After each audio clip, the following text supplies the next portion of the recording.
નમસ્કાર, GS news 24/7 માં આપનું સ્વાગત છે। હવે જોઈએ આજના સમાચાર।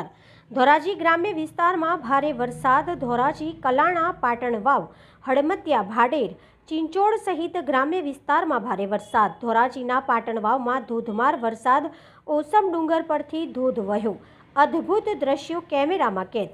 કુદરતી સૌંદર્ય ધોરાજીના પાટણ વાવ નજીક આવેલા ઓસમ ડુંગર પર પણ જોવા મળ્યું છે। ધોધમાર વરસાદથી ઓસમ ડુંગર ધોબીપાટનો અદ્ભુત ધોધ વહ્યો હતો।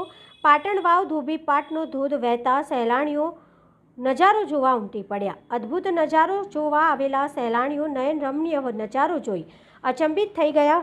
વરસાદથી ઓસમ ડુંગર લીલાછમ હરિયાળીથી ખીલી ઉઠ્યો। આ ધોધનો અદ્ભુત નજારો મોબાઈલમાં કેદ થયો હતો। ઓસમ ડુંગર પર સ્વયંભૂ ટપકેશ્વર મહાદેવનું મંદિર આવેલું છે અને પર્યટક સ્થળમાં પણ સમાવેશ થાય છે। ચોમાસા દરમિયાન અહીંયા કુદરતી સૌંદર્ય ખીલી ઉઠે છે। હાલ ઓસમ ડુંગર પર ધોધમાર વરસાદથી નયનરમ્ય નજારો જોવા મળી રહ્યો છે। Reporter Amrutbhai Ranva, Gujarat secure news, Patan વાવ।